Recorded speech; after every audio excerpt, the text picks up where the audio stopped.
I feel like I have something embarrassing to admit. I feel like I don't have hobbies anymore. There's this idea when you're a little kid, the dream is to do the thing that you want to be when you grow up. But eventually you do the thing, and eventually that dream can become burdensome. That dream can become exhausting. That dream can become another deadline. And that's what happened to me. And I do wonder sometimes how much of actually loving something is loving it and how much of it is actually being a beginner and learning the process. I've been a television professional for 15 years. I've worked on big TV shows that have aired on Animal Planet, Discovery Channel, National Geographic, HGTV, etc. I've worked as an editor, I've worked as a writer, I've worked as a camera person, as a videographer. I've done a lot of things. I remember early in my career, I was around 17. I loved the process of learning camera work, of learning how to edit. I also did some work in radio. I was on air for a little bit too, and there was something about it that was so exhilarating. It was so much fun. I remember going into work and just loving every single day, but that didn't last for very long. Somewhere along the way, everything changed, and I didn't love it anymore. And I don't think it's because I stopped loving the process. I just think that when your hobby becomes your profession, at some point along the way, something changes. It isn't about the next creative task. It's about the next deadline. It's about dealing with people at work. It's about dealing with creative differences and personal differences. And with time, that can change the creative process of loving something to just another hurdle to go through at work. And sometimes I wonder if, was it really because I loved it, or was it because it was novel? Was it because it was new? And if I think about it, I think some of the years that I enjoyed the most, probably from age 17 to 23 or 24, for context, I'm now 33. I think part of what I loved was that I was learning, being in the studio, learning to use the camera, learning about the rule of thirds, learning about looking room in the edit, learning about music, learning about pacing, learning about building a story arc, learning about how interviews fit neatly with the scene. There was just something so exhilarating about that. And when you're first learning, every mistake isn't a mistake. Every mistake is a learning opportunity. It is an opportunity for growth, especially when you have a good mentor. Early in my career, I actually had a couple of wonderful mentors, two of them editing mentors, and it was such a joy when they would watch my cuts and turn and tell me about how to improve the story, how to improve the shots. And same with my camera work. There was just something so much fun about it. It was the learning experience. But at some point, in the same way that it is with relationships, that novelty can wear off. And when you feel that you've learned what you needed to learn, and that's not to say that you can't continue to learn, but at some point there is a certain level where you know enough to book contracts. You know enough to book the next job after the next job after the next job. And at that point, that novelty is gone. It is no longer about moving up or about working on the next great project. It's just about the next deadline. And depending on the workplace, some workplaces are really good, but other workplaces, it becomes about, oh no, I have to deal with this person. And a lot of these things can cloud the creative process, and it clouds your hobby with just interpersonal differences.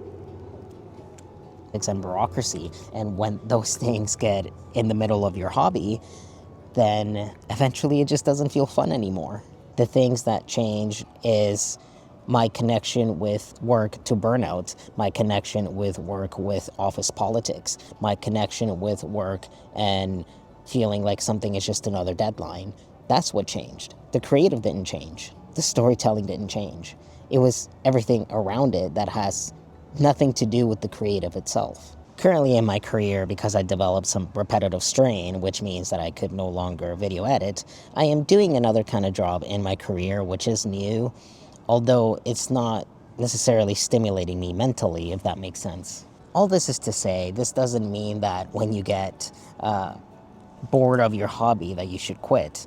I think, personally, I'm in this process of learning how do I separate the creative from separating it with my feelings of burnout. And maybe there is something else that I have to learn. Being a beginner again, not necessarily being in another industry, but trying something new, a different kind of storytelling that I haven't done, a different kind of genre that I haven't done.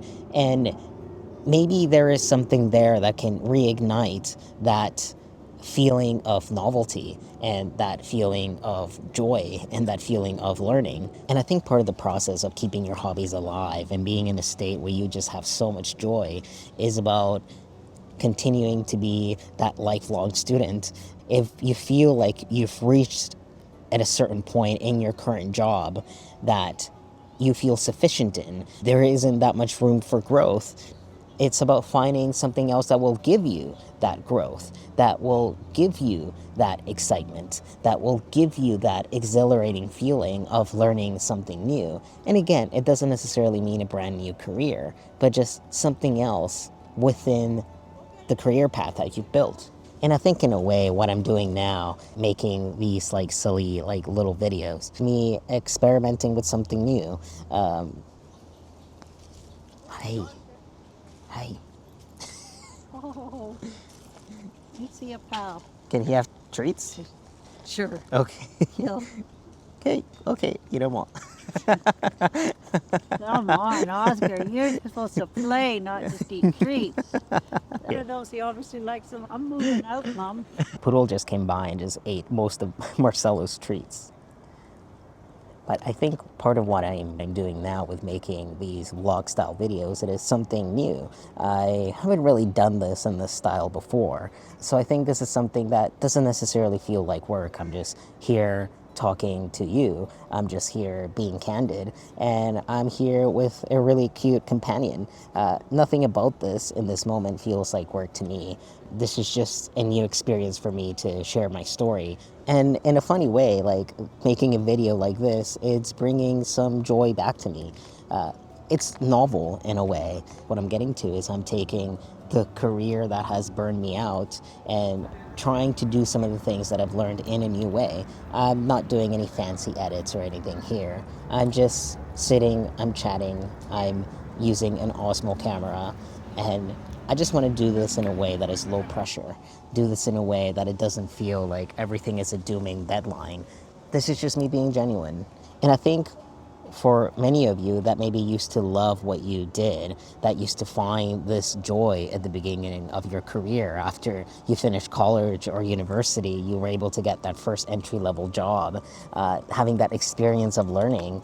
And if you feel like that flame has fizzled out and you feel like that passion has fizzled out, maybe first recognize that it's not necessarily that you don't love it anymore. There's a potential that you do love it, but that it's just been clouded with external noise and external factors and stressful things. And maybe it's just finding that novelty and that passion all over again and that joy in what you love underneath all the deadlines. And remember, there is always joy in the experience of learning. It's about just learning to not let external factors take away from your joy.